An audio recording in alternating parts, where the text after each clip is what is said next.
Aceh mengharapkan Bendung Karet ini bisa meningkatkan kinerja dari PDAM Banda Aceh dan Aceh Besar untuk bisa melayani kebutuhan air bersih pada pelaksanaan PON.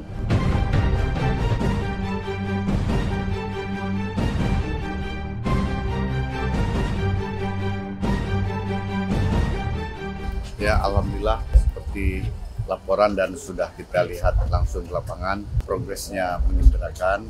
Secara jangka panjang, mudah-mudahan ini bisa selesai tepat waktu. Tapi ada harapan dari kita juga bisa selesai lebih cepat sehingga bisa dimanfaatkan untuk kebutuhan puncak nanti untuk kita bisa mendukung pelaksanaan PON ke-21 Aceh Sumut di wilayah Aceh.